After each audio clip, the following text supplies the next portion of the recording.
할렐루야. 변함없이 우리를 사랑하시고 지키시며 보호하시는 주님을 찬양합니다. 오늘도 주님의 말씀을 힘입어 살아가기를 결단하고 말씀을 들으시는 성도님들 한 분 한 분에게 하나님의 크신 은혜가 함께 하시길 간절히 소망합니다.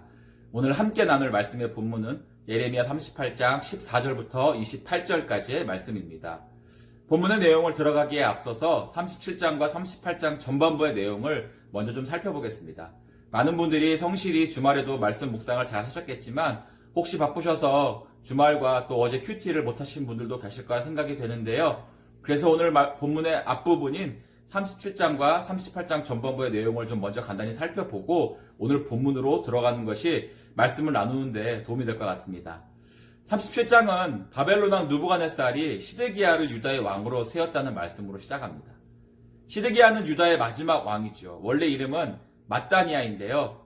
바벨론 왕에 의해 유다의 왕으로 세워지면서 그 이름이 시드기야로 고쳐졌습니다. 시드기야가 왕이 되던 때의 유다의 상황을 보면 이미 바벨론에 의해서 두 번의 침공을 받은 후입니다. 바벨론의 1차 침공은 여호야김이 유다를 다스리던 때인 주전 약 605년에 있었습니다. 그리고 약 8년 후인 주전 597년에 유다는 바벨론의 두 번째 침공을 당하게 됩니다. 이때의 상황들이 열왕기와 24장에 기록되어 있는데요. 두 번째 침략은 시드기야 바로 앞선 왕이었던 여호야긴 왕이 다스리던 때였습니다.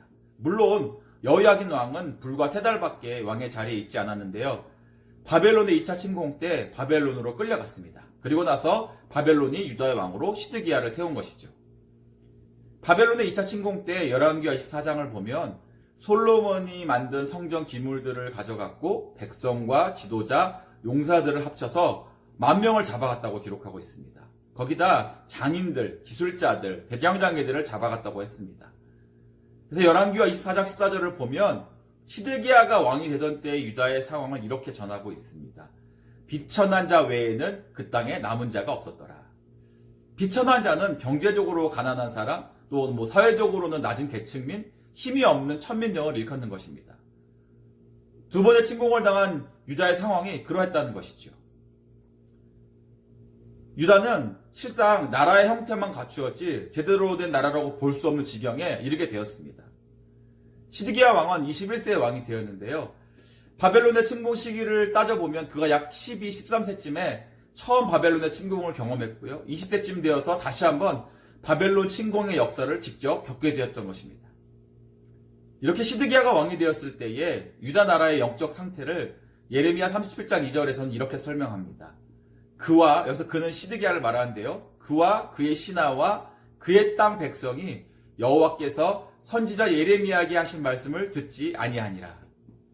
그리고 3절부터는 여호와의 말씀을 듣지 않는 왕과 신하와 백성들에게 예레미야가 어떤 대우를 받게 되었는지를 기록하고 있습니다.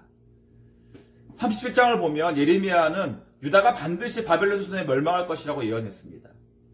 우리가 예레미야서를 계속해서 묵상하고 있지만 이 예언은 여기서 처음 등장하는 것이 아니죠. 반복해서 증거하는 말씀이지만 듣지 않기 때문에 하나님은 선지자 예레미야의 입술을 통해서 다시 또 말씀하고 계신 것입니다. 반드시 이루어질 하나님의 심판의 불가피성을 예레미야 37장 10절은 이렇게 이야기하는데요.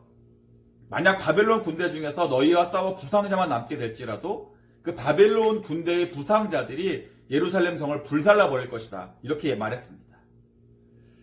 근데 이 예언의 말씀을 전하고 예레미야가 베냐민의 땅으로 갔을 때에 그곳에서 오해를 받아가지고 바벨론에 항복을 하러 가는 거라고 오해를 받아서 붙잡히게 됩니다.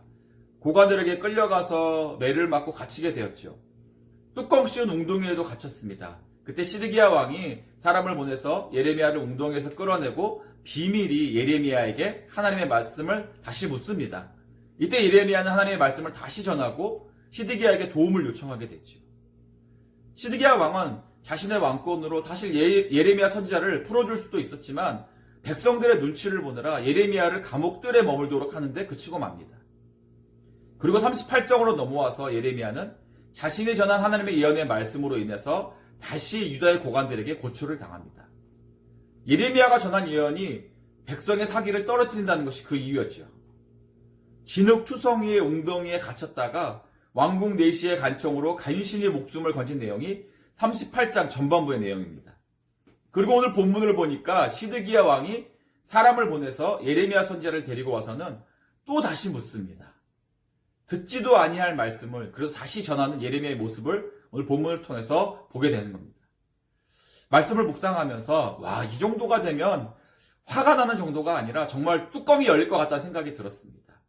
큰 고초를 당하고 고난을 겪으면서도 예레미야는 시종일관 변함없이 하나님의 말씀을 전했습니다. 그럼에도 불구하고 시드기야나 백성들은, 고관들은 그 말을 듣지 않고 있는 것이죠. 여러분, 시드기야 왕의 모습을 보면 37장부터 참으로 좀 우유부단하다는 생각이 들게 됩니다. 당시 정세를 보면 바벨론과 애굽의 대립 속에서 주변국들이 어느 나라의 협조해서 자신들이 살아남을 수 있을까를 염려하던 때였습니다.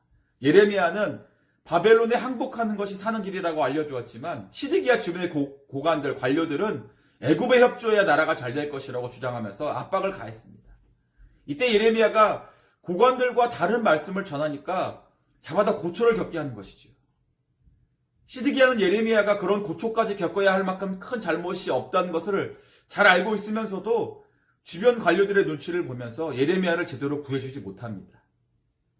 오늘 본문에서도 보면 예레미야가 구체적으로 하나님의 말씀에 순종하면 또 순종하지 않으면 어떻게 될 것이라고 알려주지요. 그랬더니 뭐라고 얘기합니까? 19절에 보니까 먼저 잡혀간 유다 사람들이 자신을 조롱할까 염려가 된다는 것입니다. 아니, 지금 죽고 사는 문제를 이야기하고 있는데 조롱받을 것이 염려가 된다고 하는 것이죠. 말씀에 확신이 없으니까 엉뚱한 핑계를 대는 것입니다. 하나님의 말씀과 세상의 소리 가운데서 이러지도 저러지도 못하는 것입니다. 세상의 정치적 판단을 따를 것인가, 하나님의 말씀을 따를 것인가, 세상적인 계산을 따를 것인가, 아니면 하나님의 말씀에 순종할 것인가, 그 어느 곳에도 확신을 갖지 못하는 시드기야의 모습을 보게 됩니다. 이것이 바로 우리의 신앙생활에서 나타나는 모습이 아닐까 생각이 됩니다. 여러분, 우리가 왜 신앙생활에서 때때로 우유부단하게 되는지 아십니까? 하나님의 말씀에 대한 확신과 믿음이 없기 때문입니다. 그러다 보니까 이렇게 하면 어떻게 될까? 저렇게 하면 무슨 일이 일어날까? 염려하면서 우리에게 주어진 기회들과 시간들을 그냥 흘려보내게 되는 것이죠. 요즘 우리 교회는 주일날 출애굽기의 말씀을 통해 설교를 듣고 있습니다. 출애굽한 이스라엘 백성들을 이끌었던 모세가 홍해 앞에서 만약 하나님의 말씀을 듣고 우물쭈물했다면 어떻게 되었을까요?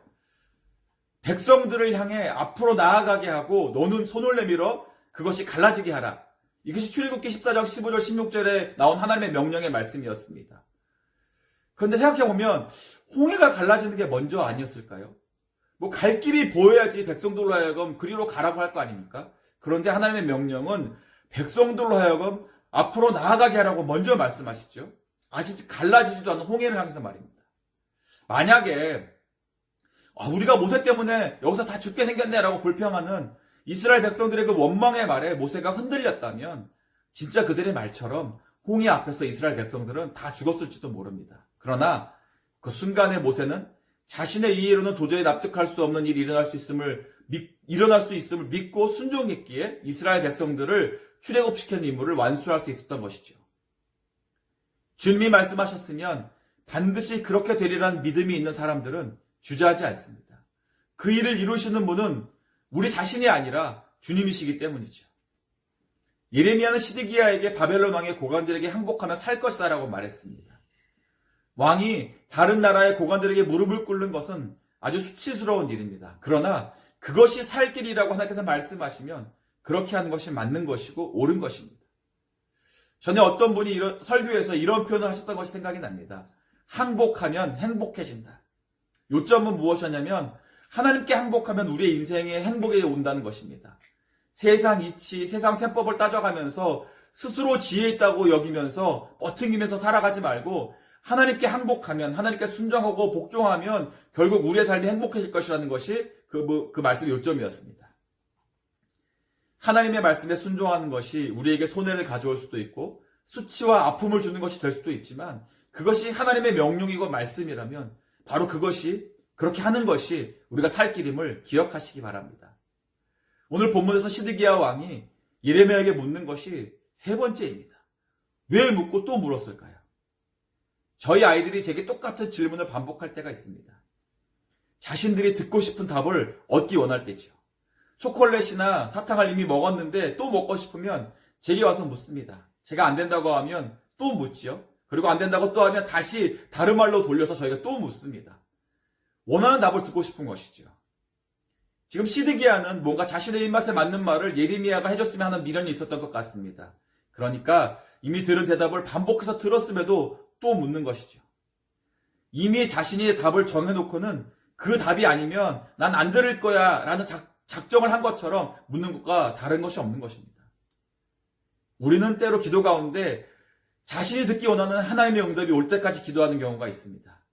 이미 하나님의 응답이 왔음에도 불구하고 계속해서 반복해서 묻고 또 요청하는 것이죠. 좀 우리의 삶의 자리와 우리 신앙의 모습을 돌아봤으면 좋겠습니다.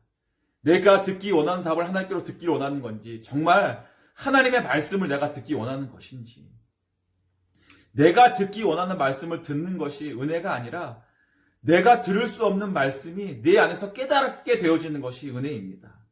그래야 순종할 수 있기 때문이죠. 시드기야가 항복해야 산다고 하시는 그 하나님의 말씀을 듣지 않았기 때문에 망한 것이 아닙니다. 들었음에도 불구하고 우물쭈물하면서 결국 불순종했기 때문에 멸망한 것입니다. 우리의 삶의 자리에서 우리에게 들려지는 하나님의 음성에 귀를 기울여야 합니다. 스스로 정해놓은 정답을 내려놓고 스스로 듣기 원하는 답을 내려놓고 어떤 말씀이든지 듣고 순종하겠습니다라는 자세로 하나님께 나아가야 합니다. 그러한 결단을 가지고 하나님의 말씀을 들어야 합니다. 그리고 그 말씀에 순종할 수 있어야지요. 그렇게 한 걸음 한 걸음 내디디며 나아갈 때에 주님은 우리의 삶에서 더 큰 은혜와 더 큰 역사로 함께 하실 것입니다.